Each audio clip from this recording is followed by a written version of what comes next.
Hey guys, I want to try and bring you some what I call Bucky behavior. And this morning he got me.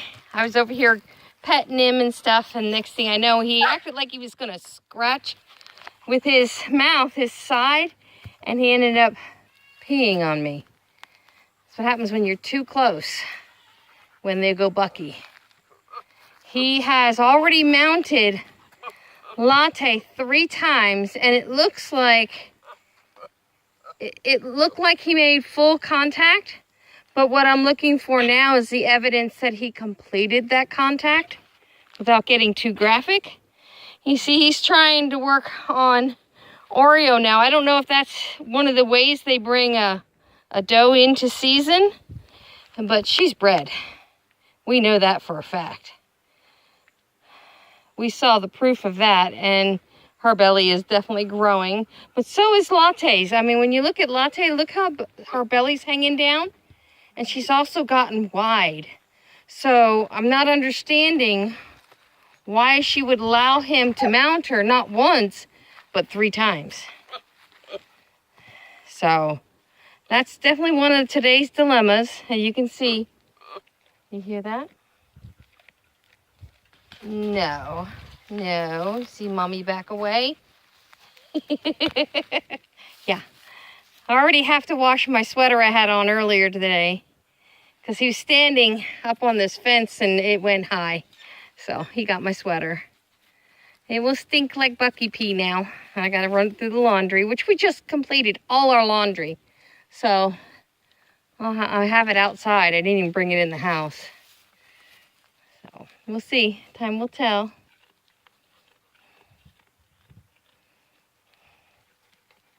I was hoping to get you some Bucky behavior. Now, one of the reasons I think he's back in full run is Bella, which is one of the baby goats. She has been bellowing all morning. And if you hear in the background, she's still bellowing. And we think she's in heat.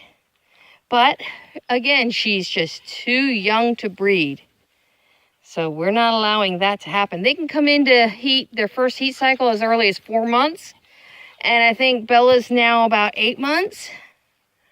Roughly 8 months. So she's got another 4 months or so to go before I'd even consider breeding her. And they're not even close to this guy, but he can hear her. Here, see? Sniffing the back end.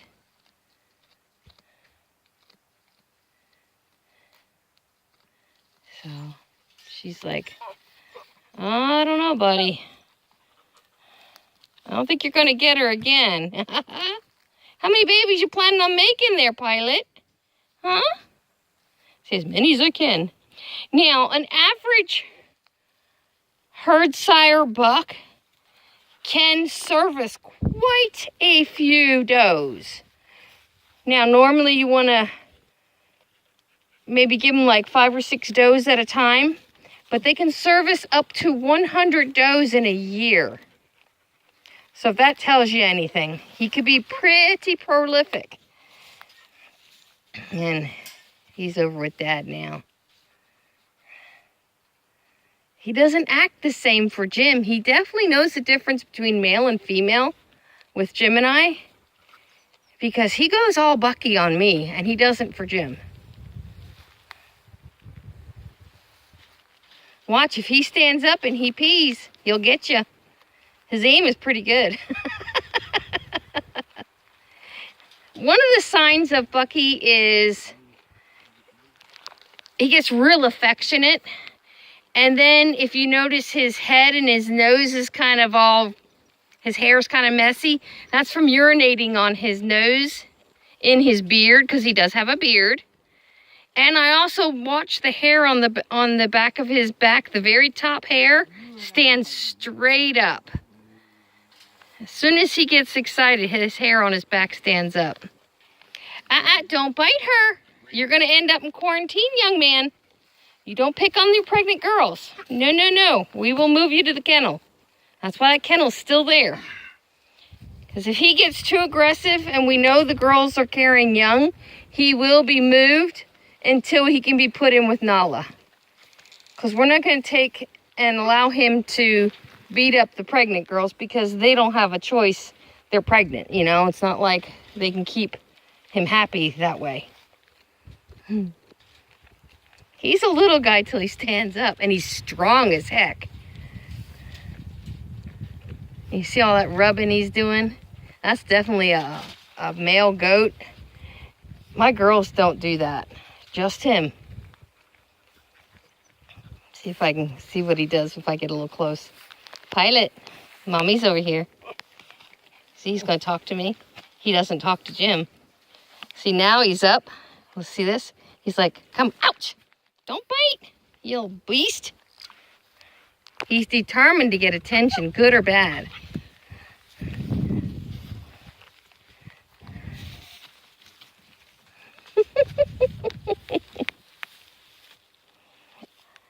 Even though he's being a pain in the butt today, and so is Bella, I love spending time with these guys. Uh-oh, Nala, cover your butt. He's sniffing.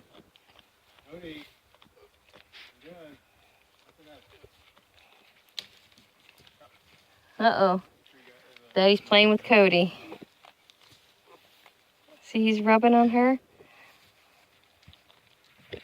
He's being very Bucky. I kind of feel bad for him because he's being triggered and he doesn't have a way to, an outlet for his frustrations, if you will. So I kind of feel a little bad for him, but again, like I said, see how he's acting with her? I don't like that. But she just kind of moves out of his way and comes back around and eating. And look how, I mean, you can see how bulging these girls are. Normally, they don't have much of a bulge at all. Now, he'll get a big belly that looks like he's carrying twins. You can tell he's in rut. His belly's down and everything. So he's not eating as much. Crazy goats. Yeah, I hear you, buddy.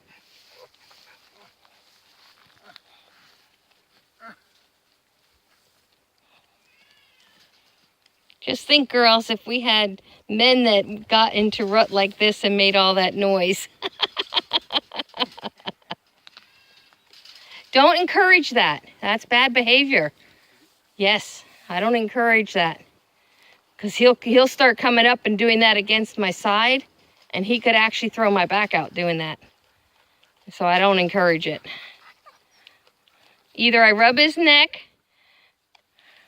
You don't rub his horns? No, because I don't want him to get to the point he thinks that's a priority. So I'm trying to teach him a neck rub is better than a horn rub, but I don't think that's going to work.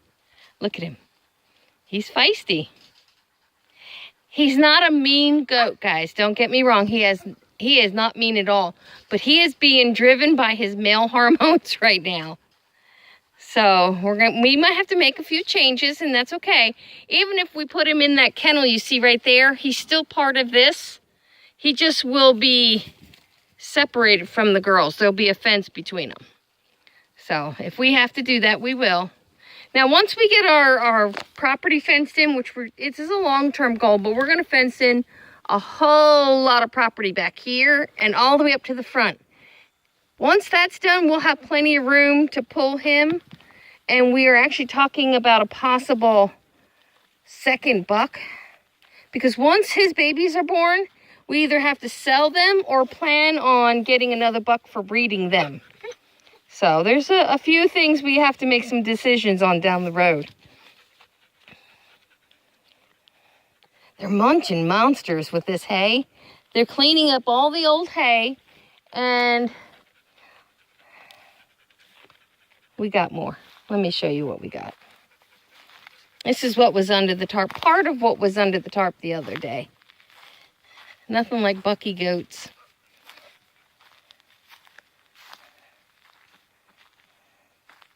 The guineas made it through the night just fine. It got pretty cold. Well, I shouldn't say pretty cold. It went down to about 53 degrees here last night, and the guineas did fine. In fact, they're peeking out of there right now. They're in the sunny spot. I'm gonna have to give them some more sun. And this was the biggest thing under the tarp. We got another 1,000-pound bale of hay. So we got 1,000 pounds to get us through probably the next 3 months, possibly. See how long it lasts. With them eating more hay, we might go through that one faster. And if so, the farmer's just up the road a little bit. We'll get another one. And then the other thing we got, we're going to do a repair on it, but I don't know if I can get you a view under here or not. Let me see. We put it beside the wood pile, and then we covered everything so it's protected from the weather. Let's see what we got here. There we go, guys. It's pre-owned, obviously. I think the people we got it from, they've recently bought the property they're on, and I think this was left behind by the prior owner. And it's a chipper shredder for up to 3-inch limbs. This will take and chip and shred everything that we take down that we don't make into kindling. When you look at all these wax myrtles, all those, once we take them down, we're going to chip and shred, and all of it goes into the garden.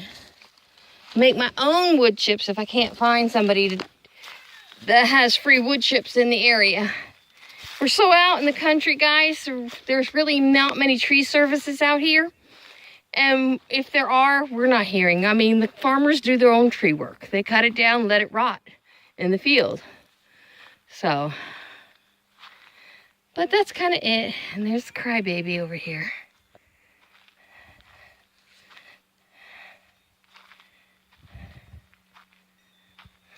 Let's go check on Miss Bella. See if Nala will come to me today.